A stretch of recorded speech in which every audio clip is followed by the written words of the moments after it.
Hey guys, welcome to the channel. Today we're going to go over some Milwaukee.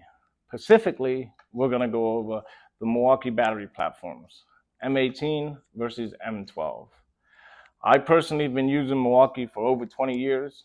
My first Milwaukee tool I got was this M18 Impact. So I kind of know a decent amount about it. I wouldn't say I'm a Milwaukee connoisseur, but I definitely know my fair share.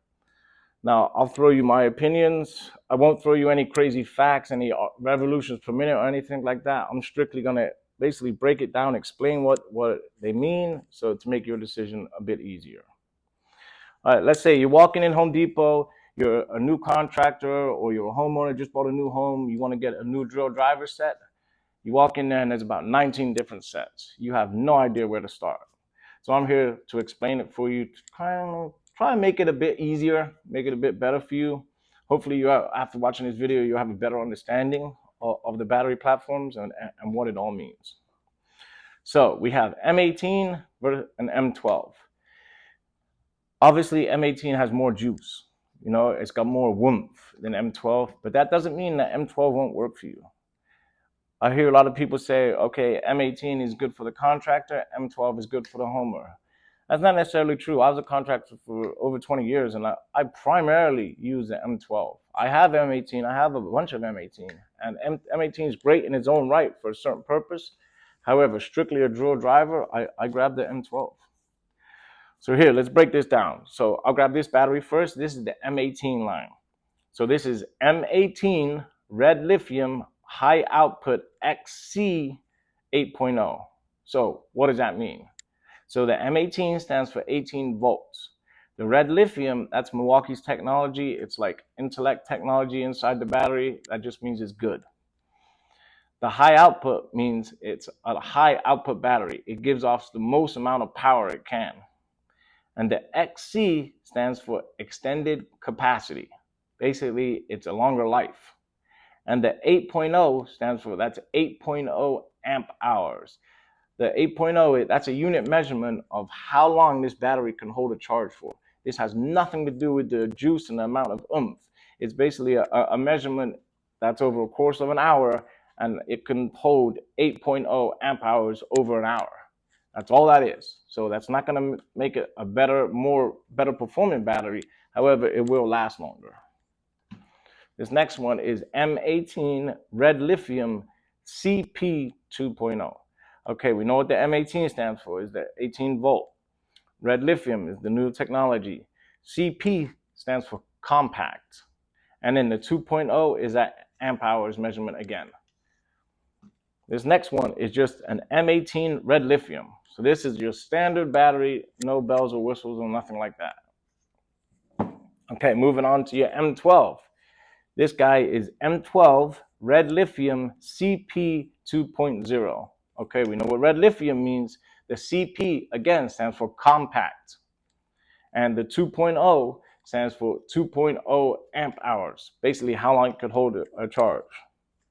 This next one is the M12 red lithium high output CP 2.5.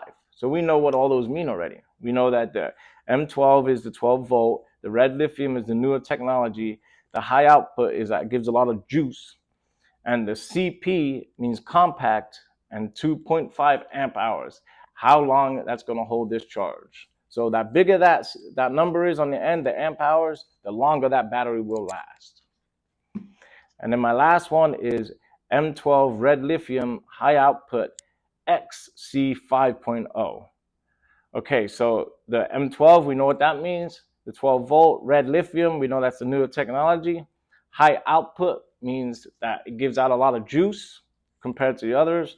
And then XC stands for extended capacity. And then the 5.0 amp hours, how long that holds the battery charge. So what does this all mean in layman's terms? Basically, the higher the amp hours is, the longer the battery lasts. The higher the voltage is, the better performance it is. But that doesn't mean that either one won't work for you. So let's show you. I got a little test here.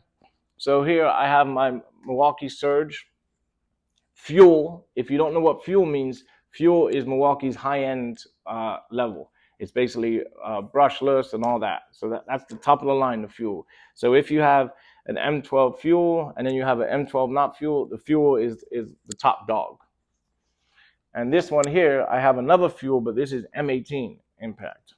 So they both have high output batteries. And just to give you guys a little test in front of me, ready? 1, 2, 3, go. You can see how much quicker and how much more juice the M18 has. But I always seem to grab the M12. I just do. That's I can't give you an answer why. Maybe because it's lighter, maybe because it's easier. The M12 does have a huge line of tools on the platform, a lot more than you can imagine. I mean, they got tools for days. You know, you've got right angle drills. I've got a whole bunch of stuff. But you know, it's up to you for you to decide. You know, so, but something like this. This is the mid torque. I got this in M18 because I wanted more juice. However, because I'm getting off lug nuts, maybe I need more juice. I probably do. That's why I got this. You know, I have this however, I have the SDS drill that I got in M12 because I didn't want a big, bulky, heavy SDS. So it's not to say one's better than the other. It's just, it depends on the application. If you're a new homeowner and you're just getting started out, buying your own tools, which one would I recommend? I would probably recommend the M12. Just because it's lighter, it's easier to work with. You have a lot more stuff to deal with, to work with the M12. But that's not to say the M18 won't work for you. The M18 would work great in its own right, and I love the M18 too. My simple answer is buy both, which is what I did. That way, I got more chance to buy more tools. Why limit yourself? But that's just my opinion. Thanks for watching, guys. Enjoy. Have a good day.